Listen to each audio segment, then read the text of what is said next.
It's 5 p.m. on a Tuesday. The light is fading. The house is a chaotic map of half-finished puzzles and discarded socks, and you are exhausted. You've had a long day.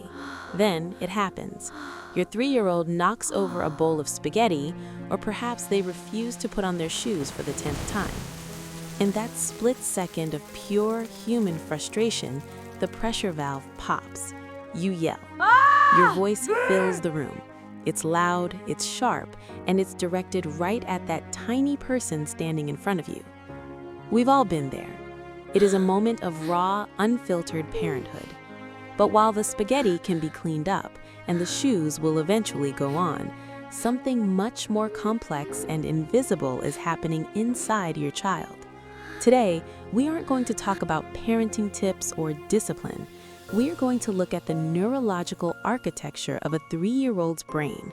We are going to explore exactly what breaks when we use our voices as weapons, and why some of those echoes can't simply be fixed with a hug 5 minutes later. The 100 billion neuron construction site. To understand the impact of a shout, we first have to understand what we are shouting at. Your 3-year-old arrived in this world with approximately 100 billion neurons, roughly the same number as you. But there's a critical difference. In your brain, those neurons are connected by well-paved highways. In your child's brain, the buildings are there, but the roads are still being built. Every single experience your child has, every touch, every smile, and every yell triggers a burst of electrical activity that physically reshapes the brain. At 3 years old, your child is in a peak period of spontaneous neural activation. Their brain is running a deep pattern analysis on the world around them. They are trying to figure out one thing: is the world safe and am I loved? The cortisol flood. A brain in survival mode. When you yell, your child's body doesn't just hear a loud noise, it experiences a biological emergency. Their system immediately shifts into fight or flight mode, releasing a massive surge of cortisol and adrenaline. These are stimulating hormones meant for survival. In an adult, they help us run from danger. But in a 3-year-old whose prefrontal cortex, the part of the brain responsible for planning and emotional regulation, is still under construction, this flood is overwhelming. When the brain is flooded with cortisol, the learning centers effectively shut down. You might be yelling to teach them a lesson, but the biological reality is that an overtired or stressed baby cannot learn. Their brain has physically lost the ability to process your words. They aren't defying you. They're literally incapable of thinking because their brain has shifted all resources to the primitive survival centers. Your child has a specific class of brain cells called mirror neurons. These cells fire both when the child performs an action and when you observe you performing one. This is the biological basis of empathy. It's how they learn to be human by syncing their brainwaves with yours. When you lock eyes with your child, your neural activity acts as a scaffold for building theirs. But when you yell, that neural coupling becomes a bridge for terror. Their mirror neurons fire, and they don't just see your anger, they rehearse your anger inside their own nervous system.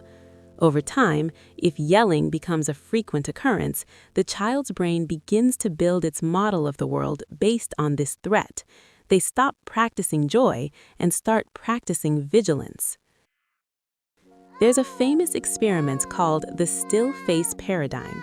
A mother interacts normally with her baby, then suddenly goes completely blank. No expression, no response. Within 90 seconds, the baby's heart rate rises and their cortisol spikes as they desperately try to re-engage her. When they can't, they go into an emotional shutdown. Yelling is the aggressive version of the still face. In both scenarios, the external hard drive, which is you, has become unavailable or dangerous. Your child relies on your face to calibrate their own understanding of safety. When your face becomes a source of fear, the social reference breaks. They lose the ability to use you as a guide for what is safe, and they begin to withdraw into that same emotional shutdown to protect themselves. what breaks and why it's hard to fix. When we talk about what breaks, we're not talking about a broken toy. We're talking about the breakdown of trust in the social interface. A child who is yelled at frequently develops a lower sensory threshold. Their nervous system becomes hyper alert to signs of danger, which can look like anxiety or oversensitivity. The hiding response. This is particularly evident in moments like toilet training. If you respond to an accident with yelling or disappointment, your child might become fearful of your response. Instead of learning to use the toilet, they learn to hide their mistakes.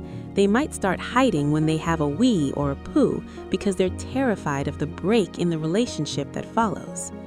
The communication block. Using phrases like "because I said so" or "calm down" during a yell can actually hinder their emotional development in the long run. It tells the child that their internal world doesn't matter, which stops them from learning how to use their words effectively. The repair, building new roads. The reason we say it can't be fixed is that you cannot simply delete a neural pathway once it's been paved with fear. That memory of the shouted face is stored in the hardware of their developing mind. However, the brain is incredibly plastic. While you can't fix the old road, you can pave 1,000 new ones. The 10-second rule. When you feel the yell coming, wait. Give yourself 7 to 10 seconds to process. This brief pause allows your own survival brain to hand the reins back to your thinking brain. State, don't ask. Instead of yelling, "Why are you jumping?" try stating what you see.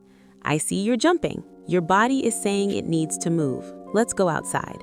This takes the question, which they can't answer, out of the equation and provides a statement of safety. The power of proximity. When things go wrong, instead of getting louder, get lower. Get to their level. Use a calm voice. Remember, your presence is their nervous system's external hard drive. If you stay calm, you help them download that calmness. A human note. If you're watching this and feeling a heavy weight of guilt, please breathe. Parenthood is the most extraordinary process in the known universe, but it is also the most exhausting. You are a human being raising another human being. The fact that you're even worried about what happens inside your child's brain is a sign that the social bonding system is working. You are their witness. You are the one who teaches them how to exist in a world full of other humans. Every time you choose a calm breath over a yell, you are doing essential construction work on the most sophisticated interface ever developed, your child's mind. You are showing them that even when things spill, even when the day is long, they are safe.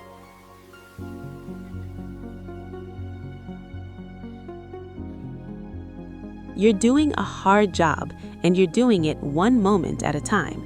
I'll see you in the next video, where we'll talk about why your child cries harder the moment they see you after you've been gone, and why it's actually the ultimate sign of their love for you.